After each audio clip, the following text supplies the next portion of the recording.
Ce soir, j'ai décidé de vous parler d'un personnage qui m'accompagne depuis une quinzaine d'années maintenant, qui est Alphonse X, le sage ou le savant, puisque sabio en espagnol a cette ambiguïté quand on le traduit en français.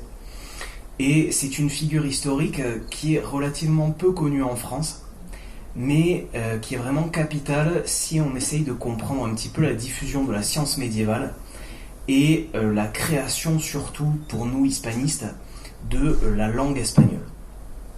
Donc Alphonse X le savant, 1252-1284, c'est sa période de règne, qui est un règne assez long pour le Moyen-Âge. Et la question que j'ai choisie dans mon titre est évidemment une question qui incitait un public nombreux à venir. Un souverain en avance sur son temps? Évidemment que non. Et en même temps, il y a quelques éléments dans son œuvre, que ce soit son œuvre littéraire ou dans ses réalisations politiques, qui font de lui quand même une figure à part dans l'histoire. Mon objectif ce soir, c'est d'essayer de vous montrer un petit peu à travers sa production et à travers l'histoire de son règne, le caractère exceptionnel de cette figure. Donc, Alphonse X, dans l'histoire, quelle est sa place ? Pour nous, hispanistes, c'est vraiment le personnage clé de l'histoire culturelle espagnole, puisque c'est avec lui que commence réellement la culture castillane, puisque c'est lui qui va ériger le castillan en langue de culture, supplantant ainsi le latin, qui était jusqu'à présent, jusqu'à son époque, la langue de culture et d'échange lorsqu'on parle de la transmission des différents textes, qu'ils soient juridiques, scientifiques ou plus simplement littéraires. Alphonse X est également le mécène et le co-auteur d'une œuvre monumentale qui n'a pas d'équivalent pour son époque en Europe. Il faut situer les choses dans leur contexte. Lorsqu'on parle d'un roi castillan, on parle d'un roi du bout du monde. Au Moyen-Âge, l'Espagne et le Portugal sont l'appendice de l'Europe, situé aux confins des terres connues et séparé du reste du continent par une double contrainte géographique. D'une part, la mer Méditerranée et l'océan Atlantique qui entourent la péninsule, et les Pyrénées qu'il faut franchir quand on a besoin de se rendre en Castille pour une mission diplomatique ou pour des questions de commerce. Donc, Alphonse X est un roi du bout du monde, et pourtant c'est un roi capital qui va apporter à l'Europe un certain nombre de connaissances, je souffle un peu trop dans le micro, un certain nombre de connaissances absolument uniques pour son époque. Alphonse X est aussi, je vous en parlerai à la fin de ma présentation, une figure qui est nimbée d'une aura de mystère, à qui ses contemporains, comme ses continuateurs, ont associé une légende noire. Je vous expliquerai cette légende noire s'enracine en fait dans un conflit politique qui marque la fin de son règne. On retient de lui une maxime que l'on doit à un jésuite du XVIe siècle qui s'appelle Juan de Mariana, qui a écrit en 1592 une Historia de Rebus Hispaniae, dans laquelle, je cite en espagnol, je vous laisse lire la traduction: Don Alonso, rey de Castilla, era persona de alto ingenio, pero poco recatado. Sus orejas soberbias, su lengua desenfrenada. Más a propósito para las letras que para el gobierno de los vasallos. Contemplaba el cielo y miraba las estrellas, mas en el entretanto perdió la tierra y el reino. Donc, cette maxime écrite par un jésuite du XVIe siècle est ce qui va déterminer dans une certaine mesure la vision que les siècles postérieurs vont avoir d'Alphonse X, c'est-à-dire quelqu'un qui est tellement absorbé par son travail intellectuel qu'il en oublie les nécessités de son rang, à savoir s'occuper de ses vassaux et assurer l'équilibre du royaume. Bon, je vais vous expliquer tout ça à travers trois aspects que je vais traiter devant vous. Premièrement, une brève biographie d'Alphonse X. Donc Alphonse X règne de 1252 à 1284, mais il naît en 1221 et est le fils d'un roi très connu en Espagne aussi, qui s'appelle Ferdinand III, Fernando III, qui est connu pour des raisons que je vais vous expliquer un petit peu plus avant. Je vous parlerai ensuite, et ce sera peut-être l'aspect le plus intéressant, le plus sexy en tout cas, parce que je vais vous montrer plein de manuscrits, de la production lettrée d'Alphonse X, de ses différentes œuvres, et des différents manuscrits qu'il a fait réaliser sous son mécénat. Vous verrez que c'est une production qui, vraiment, à cette époque-là, n'a absolument aucun équivalent. Pour avoir quelque chose d'approchant en France, il faut attendre Charles V, c'est-à-dire la seconde moitié du XIVe siècle, ou François Ier au XVIe siècle.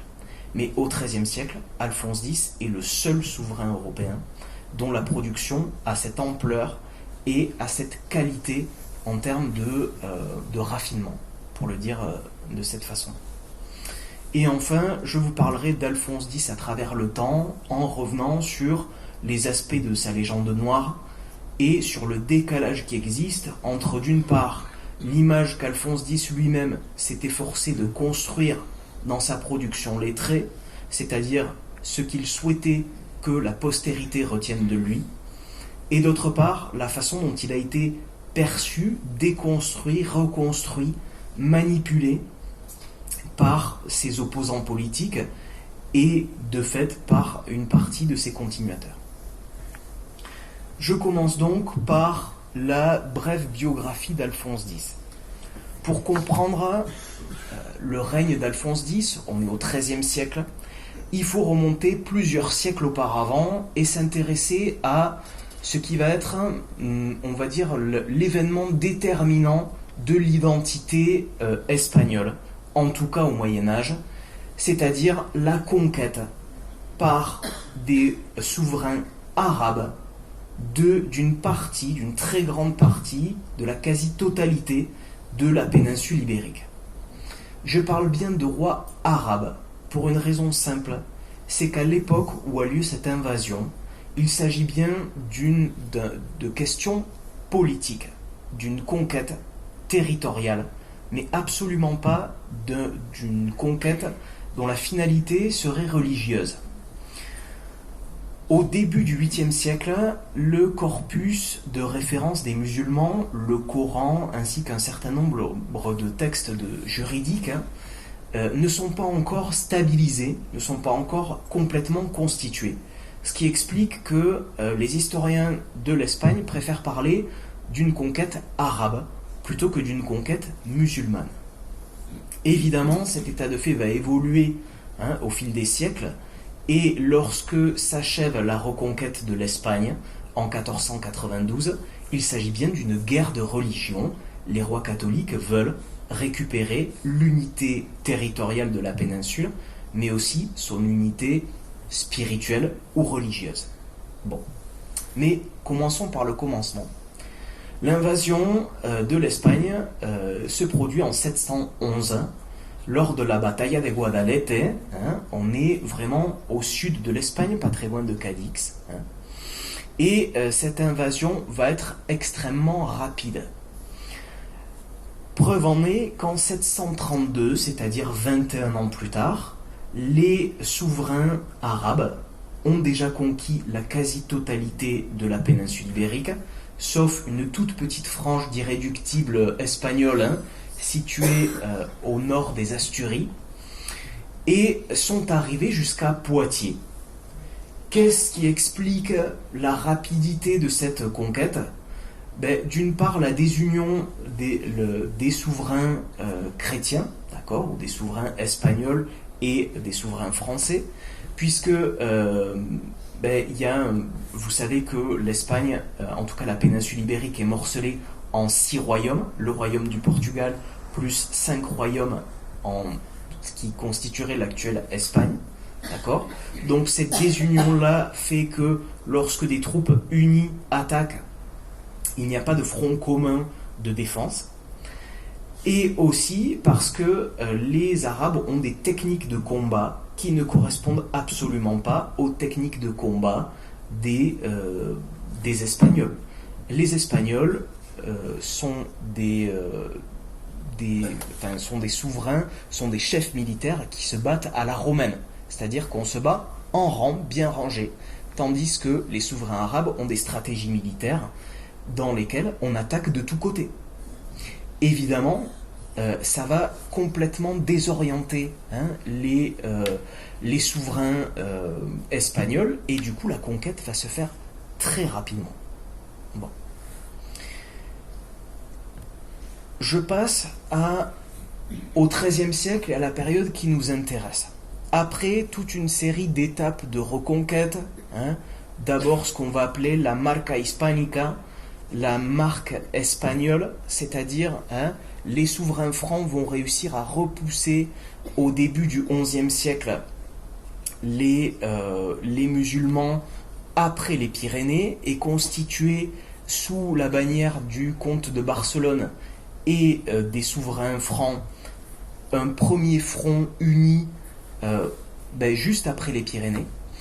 Les Espagnols vont reconquérir progressivement la totalité du territoire péninsulaire. La bataille décisive qui va marquer le recul définitif des Arabes a lieu en 1212. C'est la bataille des Navas de Tolosa, qui marque vraiment la fin du flux et reflux des troupes arabes vers le nord, puisqu'on estime qu'à partir de cette date, les troupes musulmanes vont systématiquement reculer face aux offensives des souverains chrétiens. Dans ce XIIIe siècle, au début du siècle, va naître Alphonse X. Alphonse X naît en 1221 à Burgos, c'est-à-dire au nord de la péninsule ibérique, et dans un lieu qui est relativement éloigné des champs de bataille. Le roi Ferdinand éloigne son fils héritier des champs de bataille pour des raisons de sécurité et préfère le laisser au nord de l'Espagne. Dans ses premières années, Alphonse X sera éduqué en Galice, c'est-à-dire la région qui se trouve au nord du Portugal, et cette éducation va faire naître chez lui un goût particulier pour la langue qui se parle dans cette région, qui est le gallego-portugais, un mélange d'espagnol et de dialecte qui est lui-même un mélange de dialecte et d'espagnol et de portugais, d'accord ? Donc mélange de portugais et d'un dialecte qui est un mélange d'espagnol et de portugais, ce qu'on appelle le gallego-portugais. Et c'est la langue qu'il utilisera dans une de ses œuvres emblématiques dont je vous parlerai un tout petit peu plus tard.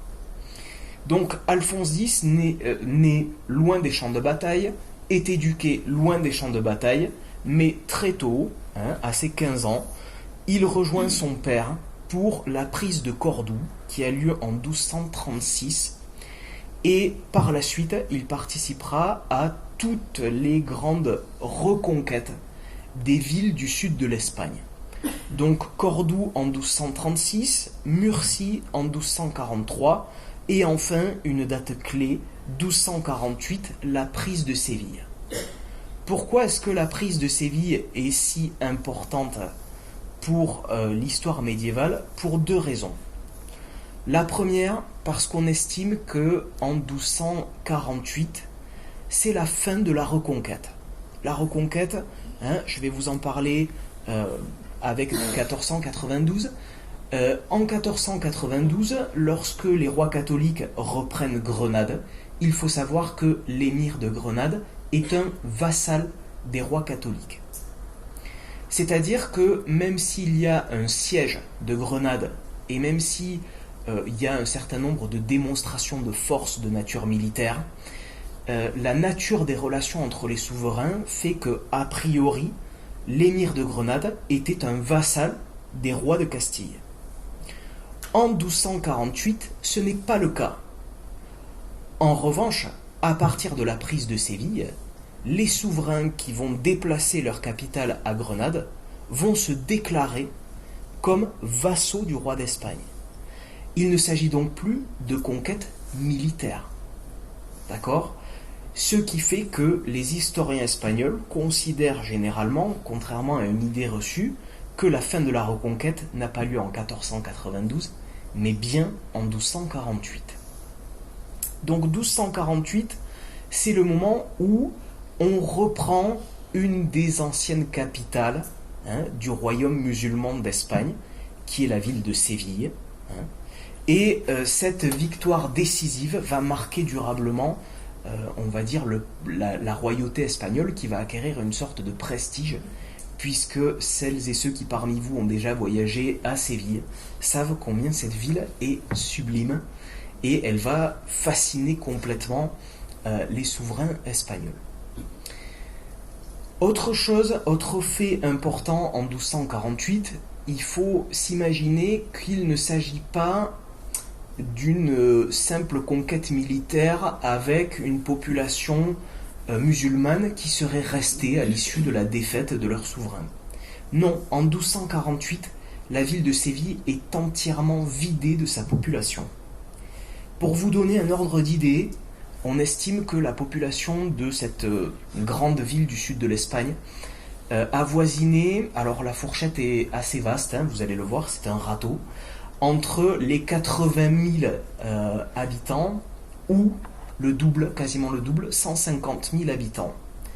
Pour vous donner un ordre d'idée, c'est comme si on vidait entièrement une ville comme Limoges ou Brest à l'heure actuelle. Donc Séville est entièrement vidée de sa population, il n'y a plus aucun habitant, et le fait que les gens soient obligés de partir un peu à la hâte, fait qu'ils vont abandonner la quasi-totalité de leurs biens et possessions derrière eux, en particulier un élément très important quand on parle d'Alphonse X, leur bibliothèque. En 1248, suite à la reprise de Séville et au dépeuplement total de la ville, Alphonse X et ses collaborateurs vont avoir accès à des textes auxquels l'Occident chrétien n'a pas accès. Donc, ils vont avoir accès à des savoirs absolument uniques, presque au monde. D'accord ? J'y reviendrai quand j'évoquerai la production culturelle d'Alphonse X, puisqu'évidemment, la présence de ces sources de connaissances et de ces textes va avoir une influence déterminante sur les productions du roi savant. Donc 1248, la prise de Séville, les souverains musulmans derniers qui règnent sur le dernier enclave, la dernière enclave en péninsule ibérique, se réfugient à Grenade et vont rester à Grenade jusqu'en 1492, en janvier, moment où les rois catholiques vont les chasser de la ville. Pourquoi est-ce que les souverains chrétiens ont toléré autant de temps la présence de souverains musulmans sur le sol péninsulaire ? Pour une raison simple, c'est que grâce aux liens commerciaux qu'entretenaient ces souverains avec l'Orient, les souverains chrétiens de la péninsule avaient accès à des marchandises qui étaient assez prisées à l'époque, les épices, la soie, un certain nombre de pierres précieuses qui ne parvenaient en Europe que par le biais de ces réseaux commerciaux. J'en viens à la première partie, j'anticipe pas, de la biographie d'Alphonse X. Suite à la prise de Séville, Alphonse X n'est pas encore roi, puisque c'est son père qui règne. Alphonse X va entreprendre, au contact et à la découverte des différents textes qu'il rencontre dans les bibliothèques, va entreprendre un certain nombre de traductions qu'il confie à des collaborateurs à lui, issus des trois cultures, des juifs, des musulmans et des chrétiens, sachant que les juifs qui vivaient sous domination chrétienne ou sous domination musulmane faisaient office de lien linguistique entre les différentes cultures, puisqu'ils parlaient à la fois la langue arabe et le latin. Donc, lorsque Alphonse X faisait traduire des textes, il confiait les tâches de traduction à des équipes plurilingues et à des collaborateurs issus des trois cultures, puisque les textes arabes étaient lus par un collaborateur arabe à un collaborateur juif, qui les traduisait soit en latin, soit en castillan, à un scribe chrétien qui reproduisait le texte sur un manuscrit. D'accord ? Cette entreprise de traduction est d'abord une entreprise de traduction scientifique. Alphonse X va faire traduire un certain nombre de traités de médecine, un certain nombre de traités d'astronomie, d'astrologie, savante, simplement à des fins de curiosité intellectuelle, puisqu'il a accès à des textes vraiment très surprenants pour son époque. On n'est pas habitué à avoir accès à ces types de savoirs. Bon. On arrive en 1252, son père meurt, Alphonse X prend les rênes du royaume, et pendant les 4 premières années de son règne, il va s'atteler à une tâche extrêmement fastidieuse, qui est ce qu'on appelle le repeuplement ou la repoblación en espagnol. C'est-à-dire que tous ces territoires qui ont été vidés de leur population, il faut bien les répartir entre les différents vassaux qui ont aidé à leur conquête, entre les différents ordres religieux qui ont des intérêts immobiliers dans les différentes régions et qui doivent évidemment œuvrer au rétablissement de la religion catholique dans ces territoires qui étaient acquis aux musulmans. Donc Alphonse X va, pendant 4 années, c'est très long, s'atteler à produire un certain nombre de textes juridiques, de privilèges, de lettres, de donations, etc., pour essayer d'une part de stabiliser la frontière entre les territoires catholiques, enfin chrétiens, et les territoires musulmans, et d'autre part s'assurer que la totalité des terres reviennent soit à la couronne, soit à ses vassaux, soit à un certain nombre de privilégiés de la société castillane. Bon. Donc ça occupe Alphonse X jusqu'en 1256, la repoblación, plus l'expédition des affaires courantes. Il faut vous imaginer que, au-delà de la stabilisation de cette frontière, le roi doit gérer aussi le reste du royaume. La cour étant itinérante, elle se déplace quasiment tous les 2-3 jours, ça va jusqu'à 1 ou 2 semaines. Parfois il réside à certains endroits, notamment à Séville. On sait qu'il y a fait 5 longs séjours pendant son règne. Mais quand il prend les rênes du royaume, il faut à la fois stabiliser la frontière et s'assurer que toutes les affaires courantes, c'est-à-dire les rentes qu'on versait à différents seigneurs, à différents ordres religieux, à différents monastères, couvents, etc., sont renouvelées par le nouveau souverain de Castille. Donc, c'est de la paperasse pendant 4 ans. Je le résume de façon un peu brute.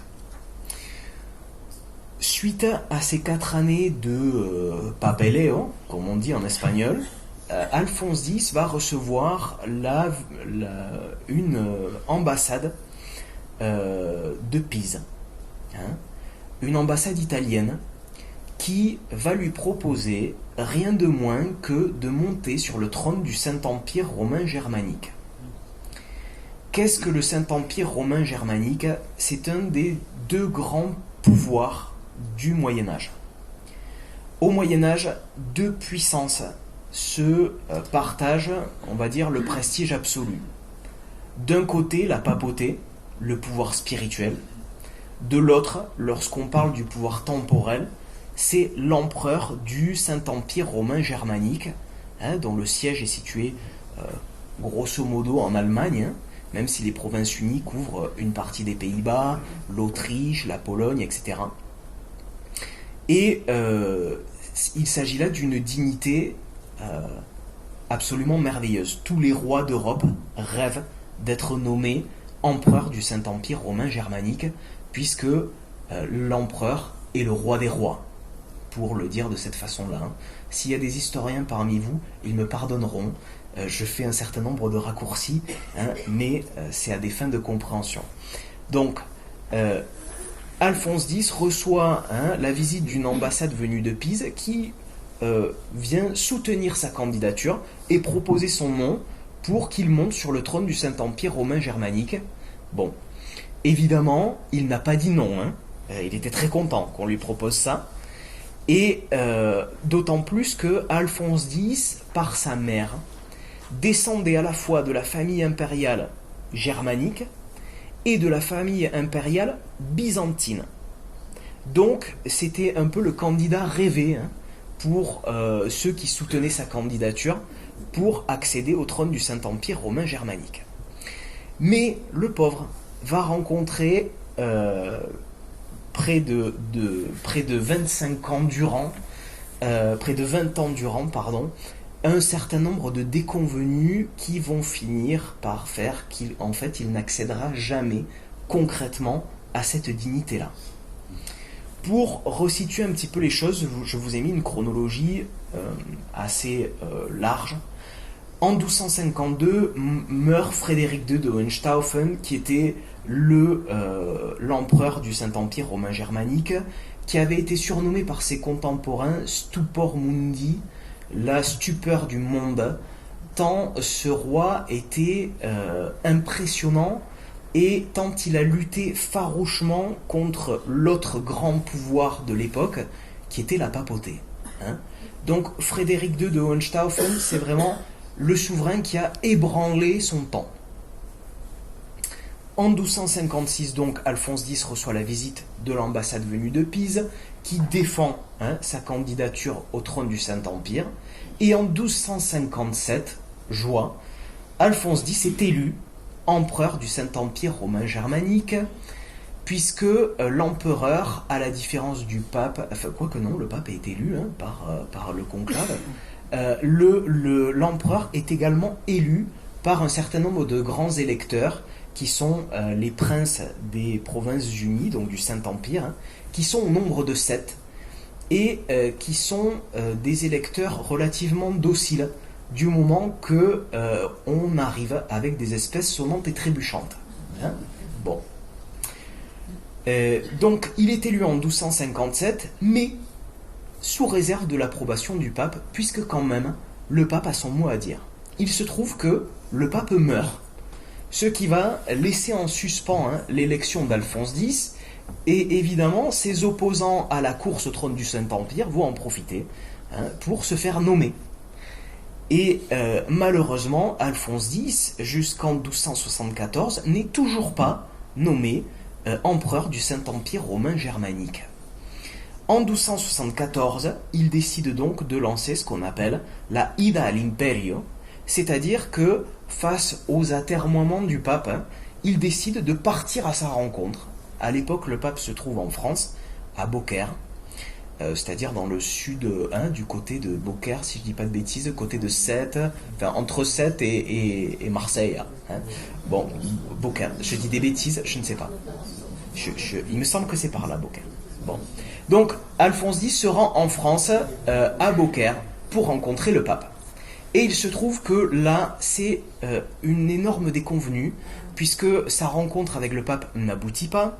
Le pape est très énervé qu'Alphonse X soit venu à sa rencontre sans qu'il y ait été invité. Donc, il le reçoit de façon assez désagréable. Et, pire que tout, en l'absence du roi en Espagne, l'Espagne est victime d'une nouvelle vague d'invasion venue du Maghreb par une dynastie qu'on appelle les Mérinides, qui sont très rapidement soutenus par un certain nombre de sujets espagnols de confession musulmane qui se soulèvent à Murcie et qui vont aider les Mérinides à reconquérir très rapidement une partie du sud du royaume.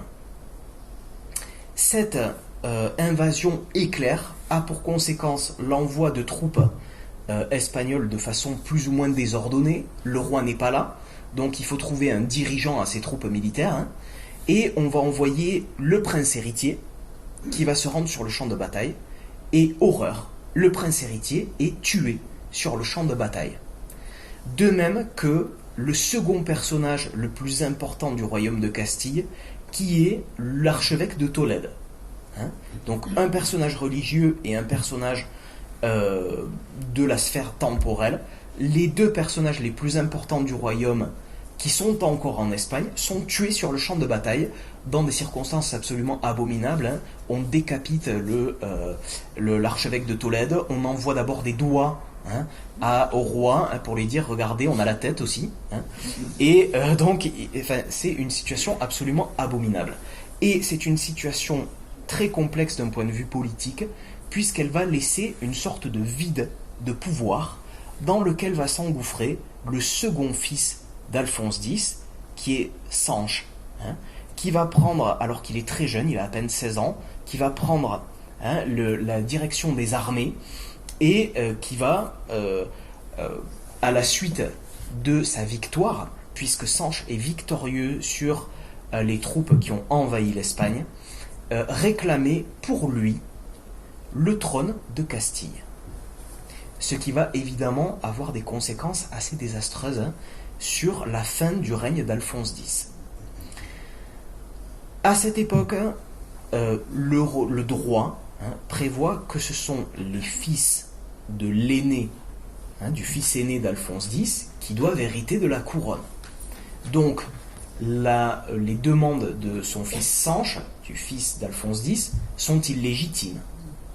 D'autre part, le roi reste très longtemps en France, puisque sur le chemin du retour de Beaucaire, il tombe très gravement malade et est blessé au crâne par un cheval qui lui donne un coup de sabot sur une partie du crâne, ce qui va lui casser un certain nombre d'os du crâne qu'on ne savait pas réparer à l'époque et qui va entraîner des soucis médicaux durables et même, on pense, une forme de folie chez le roi qui a subi des dommages cérébraux assez importants.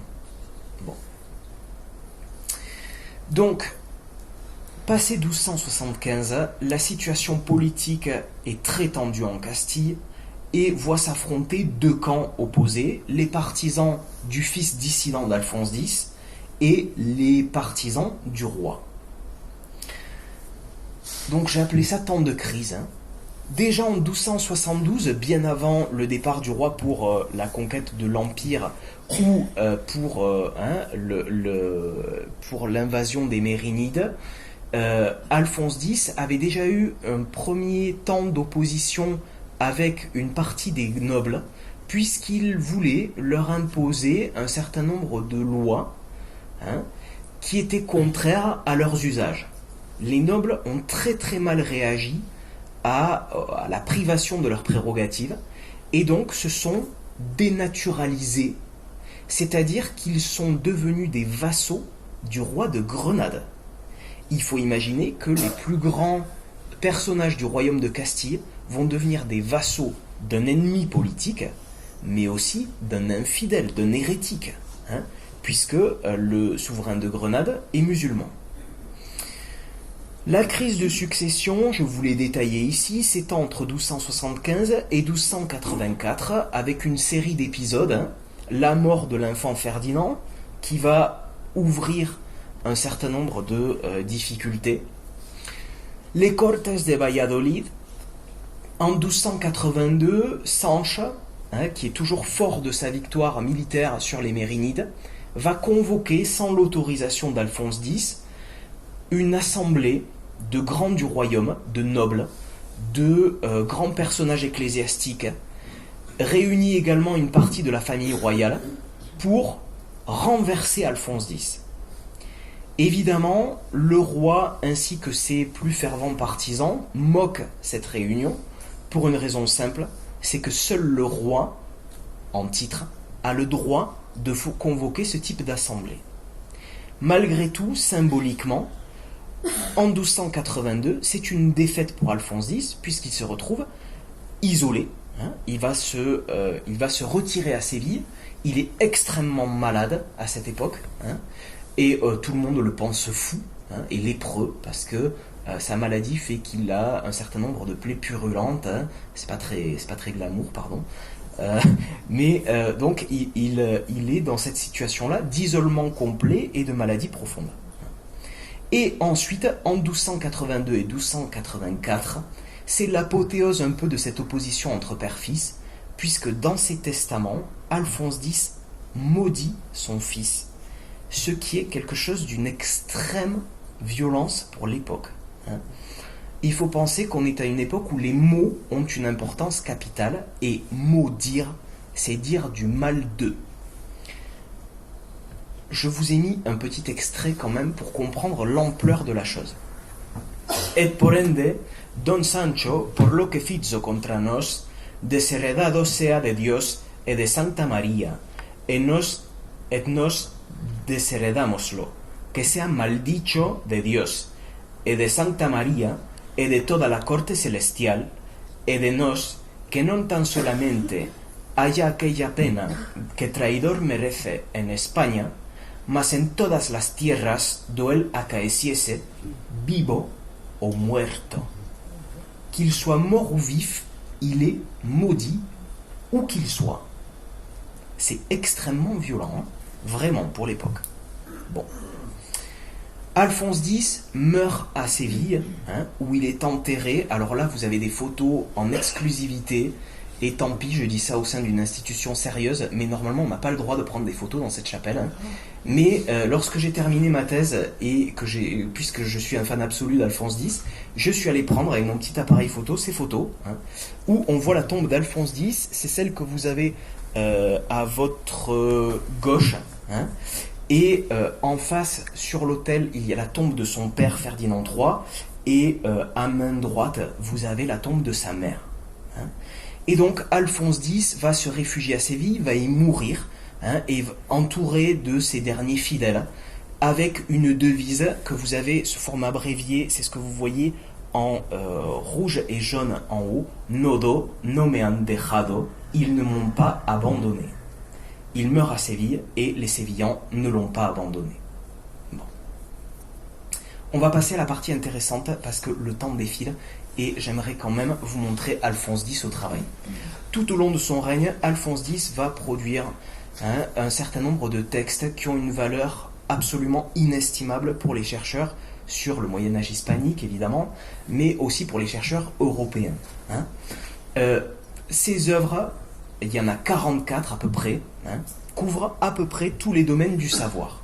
C'est-à-dire que nous avons des traductions, notamment des traductions scientifiques et des traductions de la Bible, qui se font soit de l'arabe, soit du latin en langue castillane, de l'histoire, du droit, de la poésie, de la géographie, c'est-à-dire des vies de saints, de la magie, des jeux, de l'astronomie, de l'astrologie, des sciences et aussi des traités de chasse, puisque c'est le grand loisir de la noblesse au Moyen-Âge. Alphonse X, pour réaliser cette œuvre, va organiser des ateliers de production répartis à travers tout le royaume, c'est-à-dire que, par exemple, on organise des ateliers astronomiques. Les exemples que nous avons, c'est Murcie et Tolède. Ce sont à la fois des observatoires et des lieux de production où on va produire un certain nombre d'œuvres qu'ensuite on fait parvenir au roi, qui, fait rare pour son époque, était suffisamment lettré et suffisamment instruit pour être capable de réclamer éventuellement une révision de ses œuvres. D'accord ? Ça aussi, c'est absolument exceptionnel pour l'époque. On fait des œuvres pour des rois qui sont des mécènes et qui payent donc la fabrication de ces œuvres, mais à aucun moment les rois ne demandent à ce qu'on refasse les œuvres, sauf si réellement il y a quelque chose qui devait choquer la morale. Alphonse X, lui, fait réviser les œuvres pour des questions de contenu. Et enfin, sa production se caractérise par le fait qu'elle est en plusieurs langues. C'est une production plurilingue, puisqu'il fait produire des textes en latin, en gallego-portugais, et en castillan, érigeant par là même le castillan en langue de culture.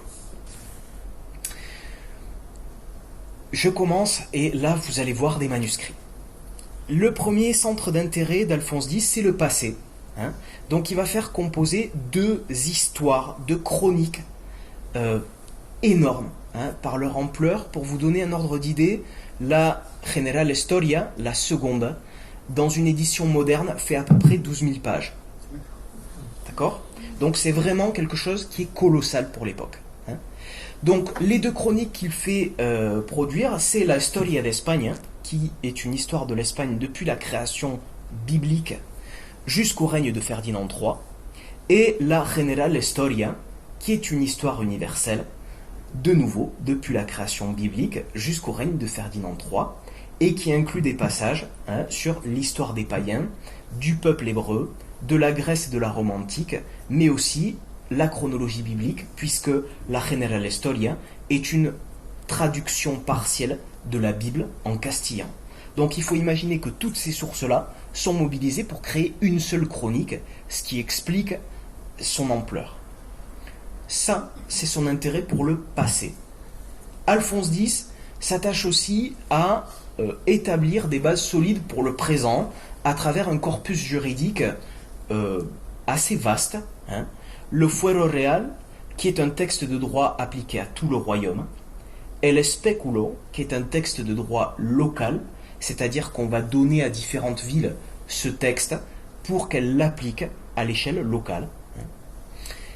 Et ensuite, le texte qui est sans doute le plus connu, et c'est le texte à travers lequel on connaît généralement Alphonse X, les Siete Partidas, ou 7 parties, c'est-à-dire une somme de droits communs qu'Alphonse X a fait rédiger, tout simplement parce que ce texte de loi-là devait appuyer sa candidature au trône du Saint-Empire romain germanique. Alphonse X aurait été élu empereur avec un corpus de lois établi extrêmement vaste, puisque ces 7 parties couvraient 7 types de droits différents. Donc vous avez la première partie, c'est le droit canonique, le droit de l'Église. Vous avez des partidas sur le droit matrimonial, des partidas sur le droit pénal, sur le droit notarial, etc. etc. D'accord ? Donc c'est vraiment le corpus le plus vaste. Et ensuite, la dernière œuvre juridique qu'il a produite, c'est le Setenario. Après ses échecs politiques, Alphonse X révise une dernière fois ces textes de loi sous une forme beaucoup plus condensée. Un seul traité qui est inachevé à l'heure actuelle, et je peux le dire, tant pis, je m'envoie des fleurs, je suis le seul spécialiste au monde de cette œuvre, le Setenario, qui est une sorte d'encyclopédie qui n'est plus vraiment du droit, et qui lègue à la postérité comme une espèce d'enseignement testamentaire.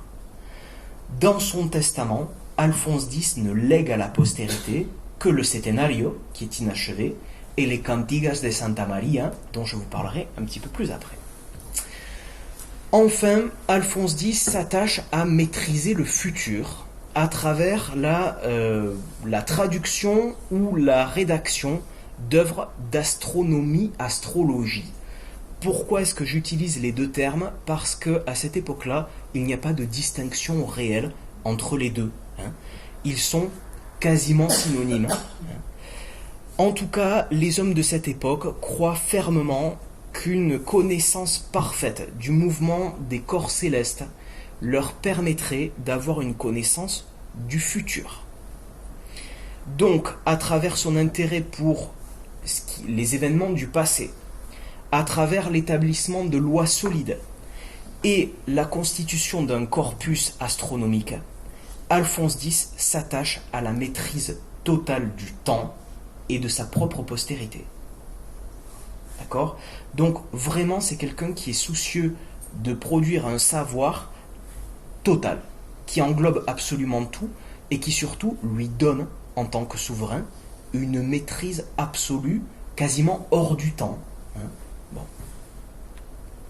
Ces textes d'astronomie ont une fortune extraordinaire en Europe, en particulier ce qu'on appelle les Tablas Alfonsinas, qui sont une référence pour les scientifiques européens jusqu'à Copernic, puisque Copernic va les utiliser dans la plupart de ses écrits.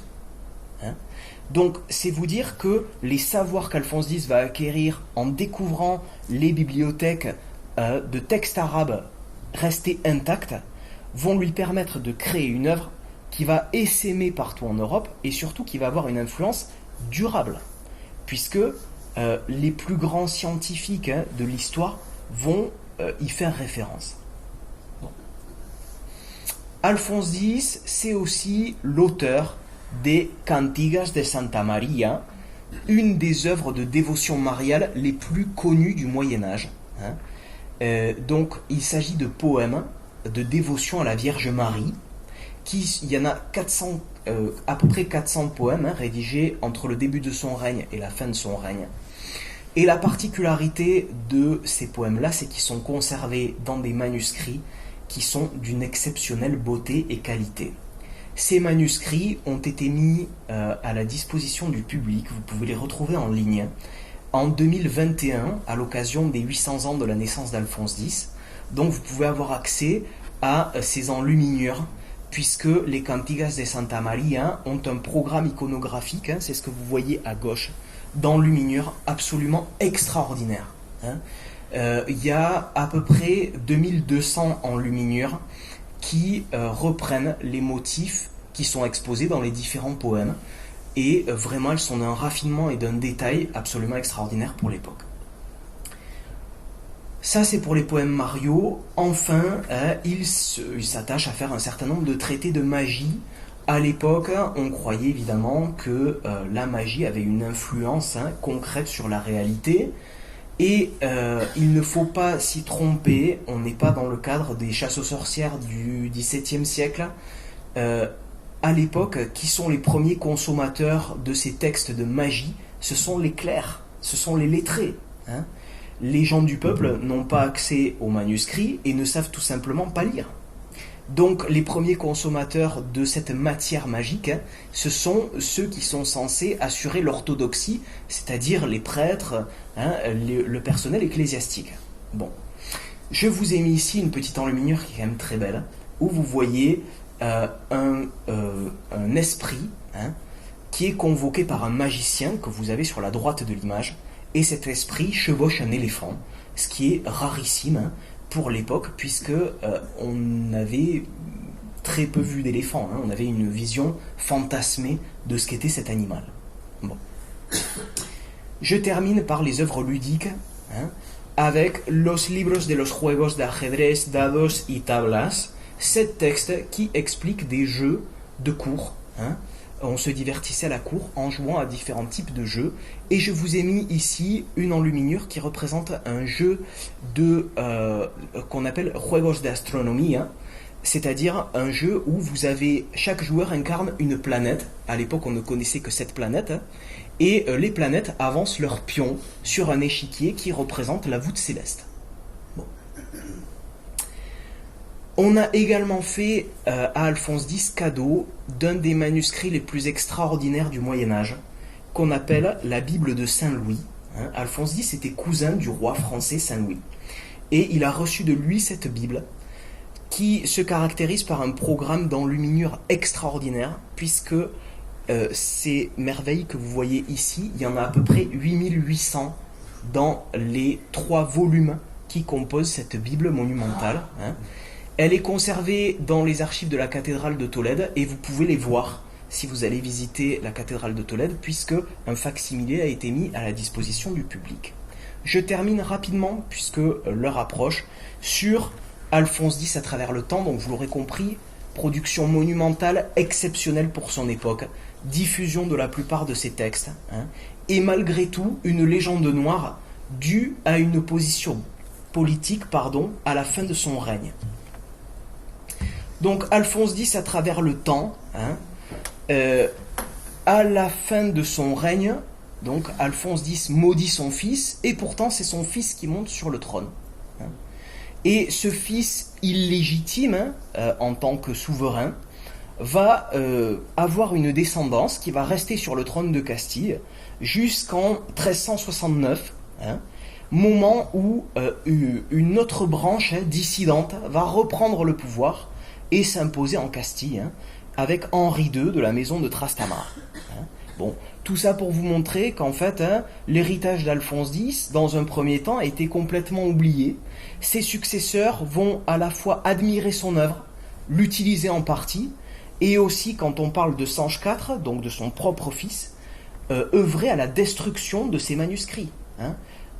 Sanche IV veut absolument détruire complètement l'héritage de son père, donc il va brûler des manuscrits, etc. etc. Bon. Dans le même temps, les partisans de Sanche IV vont faire naître une légende qui va avoir un succès énorme au Moyen-Âge. C'est la légende du blasphème d'Alphonse X. je vous l'ai mis ici en français. Hein. Donc, samedi 2 avril de l'ère 1332, ça c'est l'ère hispanique, hein, on ajoute un certain nombre d'années à la date normale. Bon. À l'heure de tierce, dans la ville de Séville, le roi Don Alphonse, après avoir écouté la messe, entra dans sa chambre pour prier une image de Sainte Marie, selon qu'il en avait l'habitude depuis fort longtemps. Et alors qu'il était absorbé dans la prière, lui vint tard dans la nuit une grande lumière de feu, et au milieu de cette clarté parut le très beau visage d'un ange, et le roi fut fort effrayé de cette apparition, et dit « Je te conjure au nom de notre Seigneur Jésus-Christ que tu me dises ce que tu es, si tu es un esprit bon ou mauvais. » Et l'ange lui dit « N'aie crainte, que je suis un véritable messager qui vient à toi comme tu le verras à présent.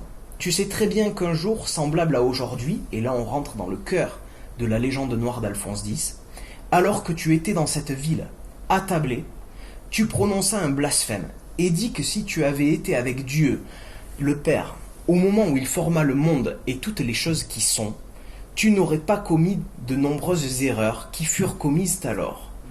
Et cela causa grande peine à Dieu le Père, si tant est qu'il puisse être peiné, et il fut fort courroucé contre toi, et pour cette raison, le Très-Haut Seigneur prononça à ton encontre une sentence, que de la même façon que tu ignoras celui qui te fit et te créa, et te donna l'honneur, qu'ainsi tu sois rejeté de ce qui de toi fut conçu et descend de toi, et que tu sois déchu et rabaissé de l'honneur et de l'état que tu avais, et qu'ainsi tu termines tes jours.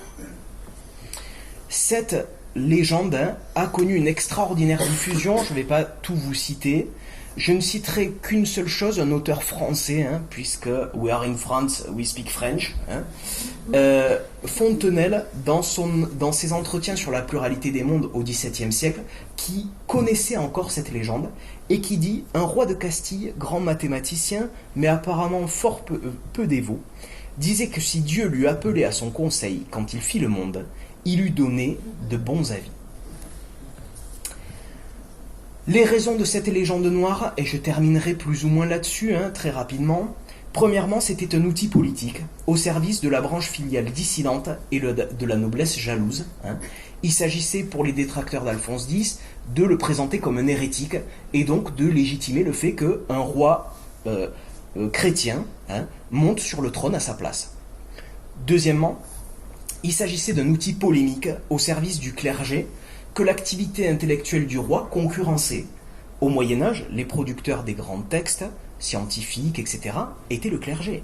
Or, quand Alphonse X organise ses ateliers, il s'affranchit de l'influence des principaux intellectuels du royaume. Il choisit ses hommes. Donc le clergé va utiliser cette légende pour s'opposer à lui. Et le troisième argument qui fait la fortune de cette légende, c'est que c'est un outil narratif, parce que cette légende, elle a un potentiel fou. Le personnage principal est un roi, il y a une composante divine, puisqu'il reçoit la visite d'un ange, c'est une légende qui concerne la destinée individuelle, celle du roi déchu, et nationale, puisque pendant plus d'un siècle, une branche dissidente va régner sur la Castille. Mais Alphonse X s'en sort bien. Ce que retient la postérité de lui, et je terminerai là-dessus pour être dans les temps, c'est que c'est à la fois un immense intellectuel, quelqu'un qui a énormément fait pour la culture espagnole, qui a énormément apporté, et lorsqu'on va réellement commencer à s'intéresser aux textes médiévaux au XVIIIe siècle, les grands philologues et historiens vont récupérer sa figure, se l'approprier et l'ériger un petit peu en figure de proue de ce qu'étaient les lettres castillanes. Et on va même fonder un ordre d'Alphonse X avec une décoration, cette espèce de croix qui récompense les hauts faits dans la culture espagnole. Et ce n'est pas un hasard si, et je terminerai là-dessus, Alphonse X siège aujourd'hui, sous forme de statue, au pied de la Biblioteca Nacional d'Espagne, où il occupe un lieu de choix, une place de choix, et où il accueille les lecteurs qui veulent se former. Alphonse X est le grand patron des lettres castillanes. Merci beaucoup.